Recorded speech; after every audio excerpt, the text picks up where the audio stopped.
hosts the next home football match in the 2022 World Cup qualifiers will not be played in the country in October 2021 because they do not have a good enough pitch for such an important match.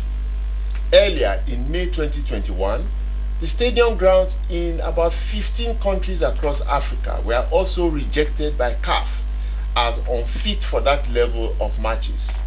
The surprise was that Nigeria was not listed.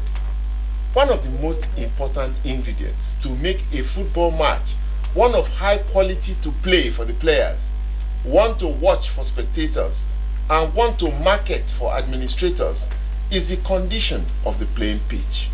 Why are such good grounds not available in Africa? Why would a government spend billions of naira building or renovating a stadium and not pay full attention to the cheapest, simplest, but most important item? Why does Africa not treat football grounds and indeed all sports facilities as sacred places and take their construction and maintenance most seriously? Those are the items on the table today on the Sports Parliament, coming to you from Africa's largest TV network, NTA, live with its over 60 million viewers. I'm Segun Odegbami, the Speaker of the Sports Parliament. Sitting with me tonight as usual, the maverick, Onome Obrute. Thank you for having me, Mr. Speaker. Good to be here, Africa. Nigerians, let's roll. Professor Seun Omotayo is joining us from Lagos today, not Accra, his base. Prof, good evening. Good evening, Mr. Speaker. It's my pleasure to be on the Parliament at home in Nigeria. And one that we have co-opted to become a parliamentarian without his permission, all the way from Johannesburg, British journalist, my good friend, Satish Seka. Satish, how are you? Thank you, Segun. It's a pleasure to be here again, and look forward to yet another stimulating debate. Fantastic. And from Abuja today, the returnee to our group, we're so glad to see him. He's looking fresh and younger. Abdulrahman Ibu Mohammed. Abdulrahman, how are you today? I'm fine, Mr. Speaker. It's good to be back on the Parliament, but I am actually speaking from Jos. Fantastic. Home sweet home. Please salute them for me. And for the first time on the Sports Parliament, I believe, the football ambassador, the only one, Daniel the Bull Amokachi, is our special guest tonight. The Bull, good evening. Mr. Speaker, pleasure is all mine. You did say that it's my first time to be with you guys, and so I will enjoy every second. Good to see you. You are looking good, like an ambassador. And we have two special guests in the house. We have from Ibadan, Debo Adeyele. Debo. Mr. Speaker, good evening. It's nice to be on this program tonight. And from Lagos here, we have Paul Danjuma. Thank you for having me, sir. Those are the last two gentlemen are specialists in the field of groundsmanship in Nigeria. So they'll be taking us through the meal, as it were. Join us after the group. It's the dawn of a new era on NTA's flagship program, the Sports Parliament, revitalized with lots of varieties, including feedback responses from viewers. Sports Parliament, the weekly sports show that exposes all the intrigues in the Nigerian sports sector and projects an agenda on the way forward for Nigerian sports. On NTA every Thursday at 10:30 p.m, running for 1 whole hour, discussing sports. The parliamentarians are more committed than ever to enlighten the viewers as the Sports Parliament takes it to a whole new level on the floor of the House. Keep a date with the Sports Parliament as motions are moved every Thursday on the floor of the House. Mr. Speaker, with his gavel to harmonize sports resolutions. The House have it. Yes, the eyes have it. You are watching us live from Africa's largest television network. The big question tonight is, how important is a football field to a football match, to players' careers, to how players play, to television, to marketing, on the scale of 1 to 10, with 4 being the lowest, and 10, of course, you can score 10. Daniel Amokachi, the bull, the one that has seen it all, played here in Nigeria, played on the best pitches around the world, went to the Olympics, went to the World Cup, won the FA Cup. He has won everything. The bull. So you give us your own impressions of just how important the football ground, the football pitch is in a football match. Mr. Speaker, I think we all know the answer to that. It's very simple. Football players love to see a good stadium with the perfect 100% good football turf, and that makes the player feels good, that the player wants to play and win games. And it is that simple. Growing up from Africa, we know how it was, struggling on the street, struggling in stadiums, and then you find yourself playing for the national team and then playing for a professional team, and you see the nature of the stadium, the nature of the football pitch. It wants you to give all that you have to play good football. Does it have advantages to have a perfect football pitch? Definitely yes. And it's so sad, like you did say, we are struggling in the continent of Africa. 90+% of countries are struggling, and it's all based on the maintenance culture. When you look at the North Africans, you look at probably South Africa and one other country in the southern region, they can boast of decent playing football pitches, but the rest, it's a shame. You mentioned Ivory Coast. I'm part of the of the committee of the inspection of all the infrastructures with CAF, and we were in Abidjan, and believe me, it's one of the most beautiful stadiums that you can talk about, but the pitch is something else.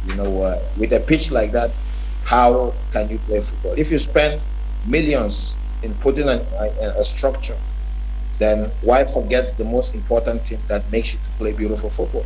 It doesn't matter if the stands are rubbish, but if the turf is green and smooth and perfect for a football condition, you will get the best football that you want to play. Fantastic. I want to commend you and your generation, and in fact our own generation, for the level of football we played, even with the relatively poor pitches that we played on. But the big question is this: the best player in the world is probably Lionel Messi, well also, and Cristiano Ronaldo. If they should come to Nigeria, what would be their level of football? Would it still be the same or not? Let Nigerians all hear. Definitely, out of 10, probably it would be 1. First of all, I think probably they will not even wanna play. If you see the nature of the pitch, then I think it will be a worry for even the team that visited, and it's a shamble. You go around the world, you see beautiful stadium, you see beautiful pitches, but all the same, you don't get it in this part of the world. Will Mercy love to play in the stadium when the Moshood Abiola Stadium was opened, when Nigeria hosted Brazil for the opening? Definitely yes. Will he be able to play in the last 1 year ago in the stadium, in the Moshood Abiola Stadium in Abuja? Definitely not. Injuries for one. Football is all about marketing. You did say football is all about the passion of the game and the money being spent on footballers. You don't want your player to play on a pitch that it looks like it's a race course for horses, because they know that they can easily injure themselves, and that they won't even want to take that risk with any player in this generation. Last question before we allow you go, because we know you're a very busy man. If this is the case, we know that the football ground is probably the most important item in playing, watching, and marketing a football match. Through the years, a sophisticated country like Nigeria does not have 2 good pitches. Right now, I don't even know if we have 1, but probably we have 1. We don't have 2. What is the problem? What is wrong with us or our administrators, or what? Your response, Dan. I think it's maintenance culture. we cannot boast of. You did say one, probably when we bidded to host the Women Under 20 World Cup, FIFA, came down to Nigeria. They inspected probably the whole stadium that was mentioned. Only one stadium that they gave a pass was the stadium in Uyo, Uyo State. And for today, where we all know that probably is one of the best stadiums in Nigeria, still our national team don't play, on that ground. So question marks is always, been asked. Maintenance culture is key. When the last administration we heard in Uyo, Akwa Ibom State, was leaving, when that stadium was built, he signed a 10-year, maintenance, contract so that pitch can stay perfect in the next 10 years because he knew that this is what will happen. This present administration under the Honorable Minister of Youth and Sport, with the Moshood Abiola Stadium in Abuja, gave, a deadline where the stadium will be ready. And when, the constructors, people that came to fix the ground, went underneath, they saw that all the sprinklers were dead, and they couldn't meet up, and they have to change all the sprinklers. Then, the media started saying why. We gave a date is not, but we forget that pitches have to be perfect. It's not just the laying tough, it's what is 6 feet underneath, what is there.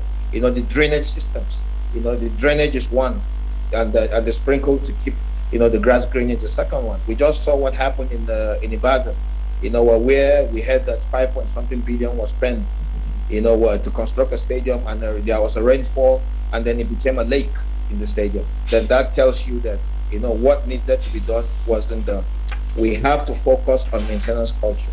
It's not just putting a stadium. It's not just wasting the taxpayers' money to build stadiums, and then after it's been used for a couple of months, it's been forgotten. The Moshood Abiola Stadium, National Stadium in Lagos, is for one. Is the key point, because that is the main stadium that we have in Nigeria, has been in ruin for over 20 plus years. The Moshood Abiola Stadium, over 10 years, because it's all about maintenance culture. If we can get that right, believe me, we will. But the way we're going, will we get it right? Definitely not, because we have to get the right people into the right offices to do the right stuff. If you want somebody to be a stadium manager, you must give that person that knows how to run stadium. This is his job. You have people that are designed, their job is to groom grasses in stadium. You understand? I was a professional player. I remember so many times when it rains or when it's winter, the coach wants to train in pitch A, and the groundman will tell him, "Coach, you are not using this pitch today. You have to go to ground C, because it's my job to give you the best training pitch so that your players have the best game of the weekend. If I don't get it right, then we will lose points." And that's just the truth of it, Mr. Speaker. The ambassador, Daniel the Bull Amokachi, we have learnt from you. I want to thank you so very much. You can go and continue with your dinner. Let us bring in the expert. Somebody who was there when Nigeria had one of the best pitches in the whole world. And that pitch was in Ibadan. The Liberty Stadium football ground was one of the best in the world. And I'm repeating it, where it was constructed in 1959, and until the start of the 1990s, it was still in that excellent shape. And one of those who was trained, who worked on that stadium as a young man, up to the time it was destroyed, is with us here tonight. He would now come into the conversation. He would come into the conversation and just tell us the story. Just tell us the story of Liberty Stadium, Ibadan, and your knowledge of it. Debo Adiyele. Mr. Speaker, I want to thank you for this singular opportunity to be on the platform this evening. Well, the secret behind Liberty Stadium football pitch is not far-fetched. Daniel Amokachi has said a lot, and I appreciate him so much. He was talking like a professional in sports craftsmanship. Well, during the time you are referring to, we had necessary equipment required for the maintenance of the stadium. That time, on the field, on the main ball field, we have 17, for instance, we have 17 grounds assistants working on that pitch alone. What are they doing? The best method to eradicate weeds is by arm picking. They have their short stools and they'll sit on it, start picking the weeds, start picking it. At the end of the day, you discover that you are seeing a very, very nice pitch to behold. But the situation is different now. In a football pitch, hardly can you find 3 grounds assistants working on it. How do you get the best out of this? So, maintenance culture. What was the watering system? What was the watering system? What was the grass that was there? How did you maintain those? Well, the maintenance starts even from the surface, from the construction. Let me put it that way, from the construction. And that is very, very important, that a right person must be given the right job. Experts have been neglected when you talk about sports ground construction in this country. And the moment you get it wrong, you surely get it wrong. The Liberty Stadium, the maintenance culture is so important to the authority, to the government that time. We have something we called traveler sprinkler. That's traveler sprinkler, we will fix it. They were 2. You fix one at the end of the first goalpost, the second one at the end of the other goalpost. And it takes 12 hours to sprinkle water on the pitch. So we fix it 6 p.m. and the thing will just be moving gradually. You will not notice the movement. And before you know it, the field must have been soaked before 6 a.m. in the morning. Then part of the maintenance culture is constant mowing. Constant mowing. Very, very important. At least we are mowing that pitch 3 times a week. It should not be higher than 2 inches. Spiking is also included that time. You spike the pitch so that there will be aeration to go down. And the most important thing, Mr. Speaker, is the drainage system. Is the ingredient of any good football pitch. We have about 3-4 different types of drainage systems. No need to go into the details. No need to go into the details. No need to go into the details. But yes, we have heard you, and I'm sure that's why you produced the quality of pitch that Liberty Stadium was for almost 2 decades. Over 2 decades it was there. The last question I would ask you before we go to someone else is, how often was that field used for either training or matches? Sorry, say that again, please. How often was the field used for either training or for football matches? How often? Yes, was it used for training or football matches? Well, thank you very much, Mr. Speaker. You see, that pitch is so unique that you don't just go there to train or to have just ordinary matches, because we have training pitch outside.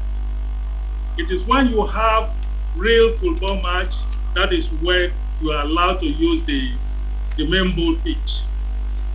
And how often is that in a week? How often can you train there in a week? Maybe twice a week. That's the home team. That's us, Shooting Stars. We could only train on that pitch 2 times in a week. And the That's visiting right. team can train once in a week. Yes. Nobody else will do that. Water Corporation that time, they were using the practicing pitch, or they go to Housing Corporation that time. So that was how the thing was managed.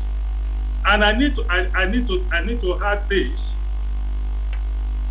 Daniel Amokachi had just mentioned that, and that is the groundsman on the job were respected that time. If you want to go onto the pitch, they will let you know that this is not the right time to go into the pitch, and that is respected. But nowadays, even our big men, they take vehicles to the football pitch on it, which is not acceptable. So that is okay. Debo, we will go. Let us go to Paul Danjuma, who is another expert, who has worked on one football field I know, where millions of naira were spent on the football ground. You put electronics watering system all over the place. You did this, you did that. But what happened? What happened to that pitch? Your story is so important. What happened? Paul Danjuma, please tell us. No need to mention names. Yes, I can hear you. Thank names. you very much. No, I wouldn't mention names. Okay, if I'm to go back to that incident, we had spent so much money, we had gone into automatic irrigation system. Now the issue was that it had to do with a form of politics. The politics was that at that time, I'm not going to mention names, but it was very, very gruesome to me and my workers. We had put everything on ground. We had dug. We had made a beautiful irrigation system. Electricity was a factor. And electricity was not constant. Electricity was dependent on government. There is no way any stadium, any sports stadium or establishment will rely on government source of electricity. For what? Electricity for and what? That notwithstanding, electricity for the irrigation system. It has to be solely for the irrigation system. And to be sincere to you, irrigation systems are operated twice in a day. As early as 5 a.m. before the sun rises, and as the sun sets and it goes in deep, that's around 7 o'clock. Because you cannot wet the ground when the climate or the weather is hot. So there were issues.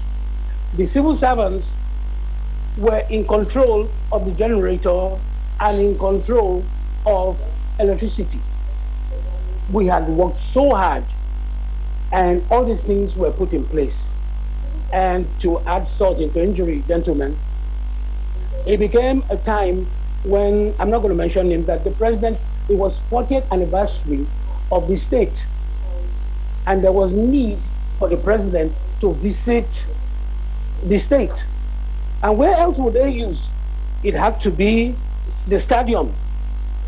And in 1 week, almost about 400 students and little young men were brought into the stadium to practice calisthenics. So, I am not being funny this time around, gentlemen. That's what happened. And the whole stadium was erupted and there was no function. And in fairness to the governor or to the government, when I cried wolf, they said, what do you want? And I said, okay, please, I need to refix the turf on this stadium. And they said, okay, what do you need? I said, I want everyone to vacate the stadium. And behold, before you knew it, there were other issues around the stadium, the commercial businesses and all of that. And a need arose that they had to get rid of all these franchise and all these commercial activities around the stadium. And as a result, all electricity were cut off. Now, if electricity is cut off, how are we going to use the irrigation system? it is the most dangerous thing, gentlemen, is that to work with the government in this part of the world. Okay, the last question I'm going to ask. By the time you were handing over or leaving the premises, how many groundsmen were put in charge of the maintenance of the stadium? How many? Thank you, Big Sheikh. There were two men, two civil servants who resumed at 8 o'clock and closed at 4. Who neither knew their left or knew their right. Two of them, and then there was a stadium manager. The stadium manager closes at 5 o'clock. So who am I going to call? I wrote a series of letters. I need to raise and train groundsmen. We need to develop a system where you raise people and you even begin to raise people to major employment. I wrote to the NFF. I wrote to so many people, Big Sheikh. I have so many letters. Okay. Nobody responded to me. Okay, Paul, yeah. That's okay. At least parliamentarians have had another side of the story. Let me tell my own little story. We will go on a break, then we'll come and now meet with the parliamentarians. My story is that I visited the University of Manchester.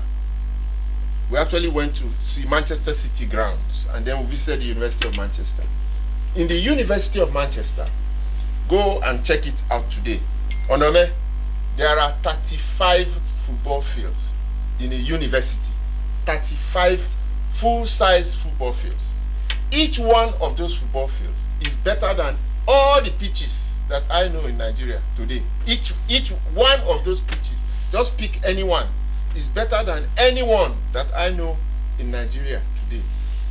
We saw 40 groundsmen, well, not all of them were groundsmen, but 40 people working on each of those fields every day from dawn to dusk. Every day. And they never even went on break. It was dazzling and dizzying. I was just trying to imagine the number of people you will employ and the number of people employed to take care of those pitches that we sit and watch every day or every week on television all over Europe. There are tons of people who are working on those beautiful pitches. In our own area here, 1 or 2 or 3 people will be working on a football field. They can't do it well. Anyway, we'll be going on a short break. When we come back, we will now meet with the parliamentarians to start to tell us their views after the break.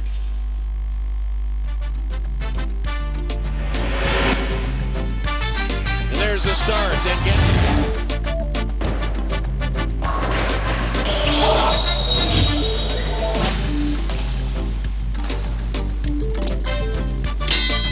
Promises to Shero. Winds up that right hand.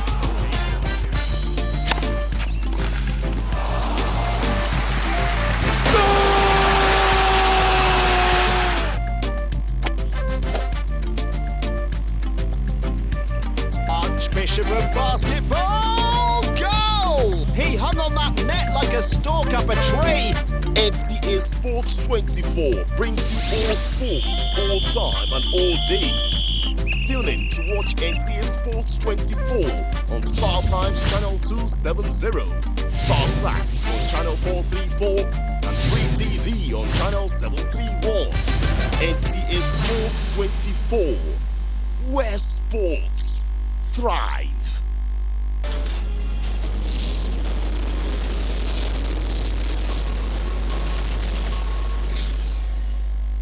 Welcome back. If you are just joining us, this is the Sports Parliament, and we are talking about the state of football grounds in Africa as a whole, and we are using Nigeria as a model. But let me go to Satish. Satish, your thoughts. You've heard from the football player, you've heard from the groundsmen. What are your thoughts? What are your reactions? My reactions are, you have to find a way to make sure that the pitches are up to the highest standard, because the consequences are too high.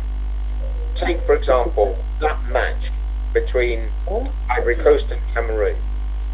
Ivory Coast have been given the result on that wretched pitch by their standards. The end result of it is, look at what Cameroon would have to say about it. They've had to play on a pitch which is not up to the correct standards. They've lost the match. It can affect their possibilities of qualifying for the World Cup. That can then affect the outcome for players, for coaches, for the whole country.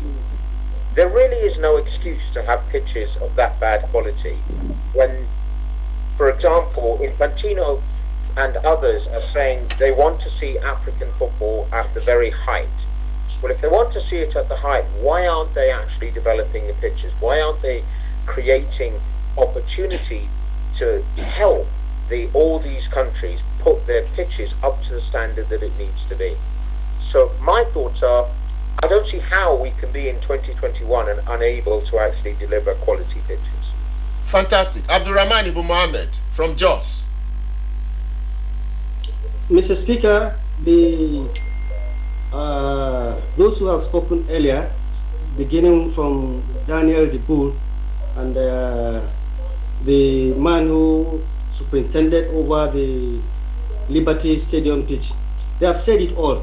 The fact of the matter is that even where we have pitches that are manageable, we run a system whereby we allow any Tom, Dick and Harry to come in. We have politicians holding rallies there. We have religious bodies coming to hold crusades there. We have social engagements. When the football pitch is supposed to be left purely for football business, without any strings attached. But when the powers that be pass the instructions, that is what happens. So even if a pitch is manageable, you get all these kind of intrusions. And if we want to really get pitches that are world standard, apart from all the suggestions given by the experts, this is another area that we need to tackle. Any intrusion that is not football should not be brought near the playing pitch, period. Whoever it is, that should be ingrained as a policy. Otherwise, no matter how much, we've just heard from Daniel Diboul that when the work that is being done at the Moshood Abiola Stadium in Abuja was not finished at the time that it was supposed to be, people didn't know that the sprinklers had been damaged. And what damaged them? People from all walks of life. Musicians come, they jump all over the place. Religious people come, they jump all over the place. Politicians come, they hold rallies. Why wouldn't the sprinklers go bad? So the people who hold the levers of power must understand that football pitches are meant to be only for football. Otherwise, there's no point spending money. The last two stadia that we remodeled in this country, the Samuel Agbemudia Stadium in Benin and the Adamasinga Sports Complex in Ibadan. We saw what happened with the rains. A lot of money was pumped in there, but there was no flood control. So those pitches can simply not pass the test of time. So when the government is spending so much money, beautifying the edifice, the principal thing there is the football pitch.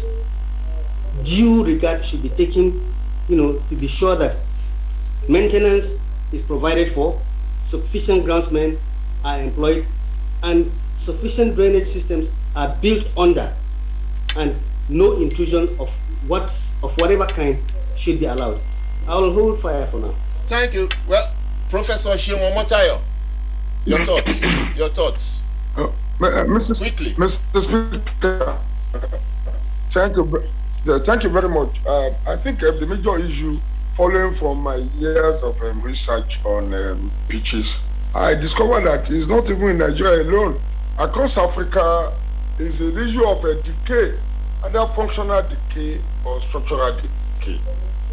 Functional decay in putting stadium into non-sports use, explained by Abdurrahman. There is structural decay by not programming our stadium for sporting activities over the years. And there is a saying that says a little thing is a little thing, and faithfulness in a little thing is a great thing. if there's no professionalism in the management of infrastructure, sports facilities, then this is the answer we get. How many people in Nigeria or across Africa are professionally trained as managers of pitches? We have to look at all of those things. But I'm not surprised that this is happening. Okay, Prof, we have issues with your signal. So let us come to the studio here. Onome has been very, very silent so far. Okay, can we hear your fire or smoke? Thank you, Mr. Speaker. First and foremost, I would not want to go to the angle of every other speaker. I would like to come to the angle of what the problem I think is. We like to cut corners. That is my major worry. First and foremost, we'll have a very lush green pitch, and then someone comes with a crazy idea to take that pitch off and put Astro on it to steal money. Then they put it, after a year, they see the damage is causing, and they remove it again and try to put another one to try and see if this one they now have is better. I'll commend the Unicon Stadium because what I saw there, I had to step on the pitch after the Aisha Buhari Cup final game between South Africa and Nigeria, and I loved what I saw. And I also hear that they can actually take it out and do whatever concert they want to have on that particular ground, which is a good one. I hear is hybrid. It's a mixture of grass natural, and yes, which is very commendable. It's better than the Astro. Yes, it is far better. It's not as good as natural grass. Not as good as natural grass. There is a place called Agege Stadium in Lagos. That AstroTurf has been dead for the past 5 years. They've refused to change it, and people play there, and that's where the Mountain of Fire Miracles Football Club play their league matches, killing people's Achilles and ankles. Now, the other issue is this, Mr. Speaker. You have brought people that have done pitches on this program, people with experience, people that have done it and it has worked. Why are we not giving those kind of people who are still alive these jobs to do? That is one. The main issue I have tonight with tonight's topic is this. Mr. Speaker, Dan the Bull Makachi has spoken, Ibu Muhammad has spoken, you have spoken, and I've just been here laughing. Why? People are talking of groundsmen. Apart from a very select few, we have at least 36 states plus Abuja in Nigeria. I can tell you categorically tonight that we do not have up to 50 professional groundsmen in the entire Nigeria. We do not. I just want to use 50 so that it won't be like I'm being too harsh on it. Now, when we're playing games, I have never, in my entire life as a Nigerian, I'm approaching 50 years of age, I have never seen where we finish playing a football match and I see people going to try to peek or try to use what they do in the Premiership at halftime. It has never occurred. It means we don't have that culture at all. So it is two things that is the major concern here, Mr. Speaker. One, the know-how. Two, and that culture. We don't have any of them.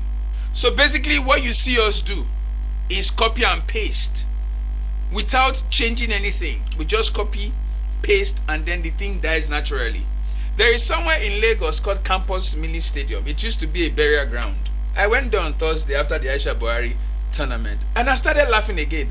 That turf had expired for another 5 to 7 years. But it's still being used like that. And my friends play football there and they like, Chemo come and play. I'm like, no, me and God forbid. And now we're ready to die. You know, so for me, the truth is we don't have the culture. The technical know-how is left for a few. And those few are being sidelined to do what they can actually do to make sure that the turf is well maintained. So that word groundsman sounds very strange to a few people. I am sure if you go to the Teslim Balogun Stadium where we played Liberia last, and you bring 10 area boys in that area and put them and say, wait me groundsmen, they'll be looking at you and laughing like, did they play ball? Groundsmen, they play ball. They'll be wondering what you are talking about. Or you go to the Agege Stadium and gather those fans around Agege Stadium and ask them for the meaning of groundsmen. They will tell you are wasting their time. So basically, it is not something we're used to. It is not something we agree that we can do, but it is something that is very key to ensuring that those pitches that we spend billions of naira to start and maintain does not have those cultures. And I will end with this. Adam Asigba Stadium in Ibadan was done with 5 point something billion. the Benin Samuel Ogbemudia Stadium was done with that. And like Dan the Bull said, he said when it rained, they were both lakes. It was like where people could actually fish. And my point is this: is it that when they did the architectural design, nobody could tell the state governors that something is missing? Is it that nobody could actually see that they needed a professional touch to make sure that those two pitches come to life? There are pitches in Nigeria. It rained heavily in some pitches in Nigeria, and you will not even know that it's raining. It rains every time in the Premiership. If not that they take it at halftime for you to see the heavy rains that is falling, you won't know that rain is falling. And now we try to copy and paste, but we do not have maintenance culture. South African League is there for us to see. The Premiership League is there for us to see. There are leagues around us that we can copy these good things from, but we refuse to. I am tired of talking. It's just to point it out that those of you that prefer to do AstroTurf instead of natural grass, which is far cheaper to maintain, God go judge you now. Satish, we're coming to the end of the show. Satish, let me just run quickly through all of you. One minute. Your final thoughts now. Which is the way forward? What do we do? Satish. My final thoughts on this are there are funding opportunities such as the FIFA Foundation and others which help to provide pitches. This issue of maintenance of pitches should be something that is put to the FIFA Foundation as well, and they give resources and assistance to help develop these pitches and maintain them. That will be my idea. Fantastic. That's the FIFA Foundation. There's a FIFA Foundation. Its responsibility is to help national federations to fix bad grounds and so on and so forth. That's what Satish was talking about. Okay, Satish, thank you very, very much. So we'll go to Abdurrahman. Your final thoughts, 1 minute or less. Mr. Speaker, I will beg your indulgence to veer off a little bit from what we are discussing here, to lay this complaint. You are a just man, and I'm bringing this complaint on behalf of the Just Football Fraternity. Our brother, our leader, Coach Ismail Amabu, was the one who led the Falcons to their highest ever placing in the World Cup. And yet, his players were invited by the NFF and honored, and he was left out. We are complaining loudly. Whoever drew up that list should be made to account for it, and this wrong must be corrected. Well, and then I would like to put maybe we'll make that our closing motion. Okay. There's another point. I would like, along that line, for us to discuss the way South Africa, the Bayana, decimated our Super Falcons. I think it's time enough that we discuss female football and find out the way forward, especially for the national team. Okay, we'll put that. You're a parliamentarian.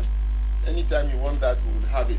So let me go straight to Shehu Omotayo. Your final words, Shehu. Yeah, the way forward is for Nigeria or Africa to increase the number of professional groundsmen in Nigeria. If we don't have them, then we won't pay attention to little details. I wish we train more groundsmen, and we have people that can train them from the few professionals that you brought on this show, Mr. Speaker. Thank you very much. So let me go to Debo. Well, it was fantastic just listening to you. So as you sit there, a frustrated, super trained, experienced groundsman, so what are your own thoughts now about the future and Nigeria not having grounds all over the place? What are your thoughts? What are your recommendations? What do you think should be done? Quickly, 1 minute. Mr. Speaker, thank you. I have two suggestions to make. Quick. For the way forward. And the first one is that groundsmen must be recognized and be involved at the planning stage of any football pitch. The architects, the engineers, they will take care of the structures. But when you talk about the football pitch, the professionals who are the groundsmen should be involved. Do you have an association? How do they know who is the groundsman or not? That's right. Incidentally, some years ago, I was the chairman of the Stadium Managers Association of Nigeria, and we have an institute which is in London, Institute of Craftsmanship in London. Even this coming November, I'll be traveling to London for an exhibition. It's called SACTEX at Birmingham, where you see displacement of so many sports equipment there. So we can identify that we are not many. Amokachi or somebody was saying that 50, at least 50. We are not even up to 15 that were trained in Nigeria and abroad. Wow. I can say that. And most of us are gone. They are dead. So it's a shame that this country, we are saying that at the planning stage, just make sure you involve us so that we can just chip in our own experience and our own idea. That when you are just awarding all these things, they will forget about us and they mess up the whole thing. And secondly, maintenance culture is very, very vital. We must go back to that time.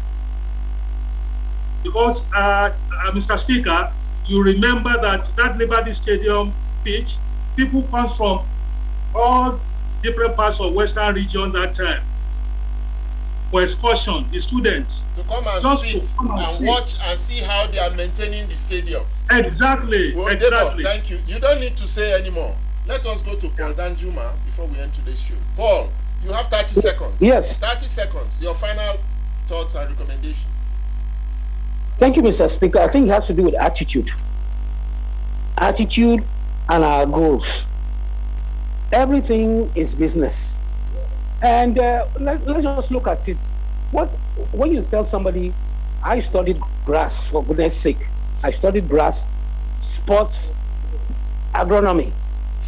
I've done golf courses, I work on golf courses. I've worked on football fields.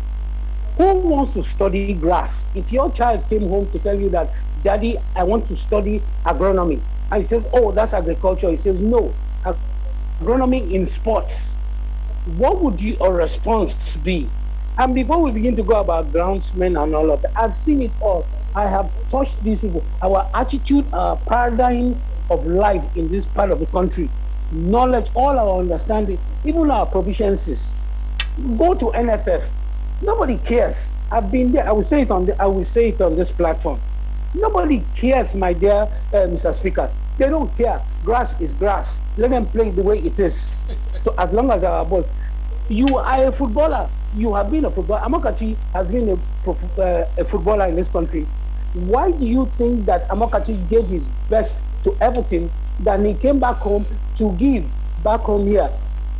Why do you think we celebrate goals the way people celebrate goals abroad, gliding on the grass? It is because they have confidence on the quality of the turf. Who is going to glide his chest on our stadiums here with all the undulations? We have to see it that way. It is our attitude. Nobody cares.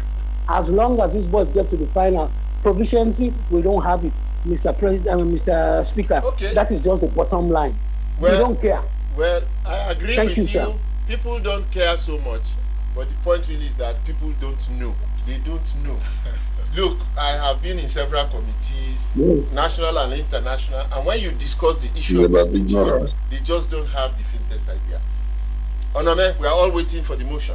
Okay, before I move the motion, I want to plead that a football pitch is not meant to be where politicians should do rallies or where churches should have crusades or where mosque they should go and pray. Football pitch is football pitch. How would you feel when footballers come into your church, come into the mosque, come into the political offices to play football? It's the same thing. Let's respect ourselves. Mr. Speaker, be that as it may be, I hereby move a motion. Nigeria celebrates our independence next week. What have we achieved in sports? What has our sporting sector? 61 years. 61 years. What have we done? Also, the Aisha Buhari tournament came and went. What are the pros and cons? What have we learned from it? With that, I want to move a motion that next Thursday we'll dissect these two issues: the Aisha Buhari tournament fallout, which I am very, very disappointed about, as well as the independence, 61 years Nigeria independence celebration. I so move, Mr. Speaker. Well, thank you all for participating in tonight's show. And on that note, all those in favor of tonight's motion, say aye. Aye. Aye. All those against, say nay. The ayes have it.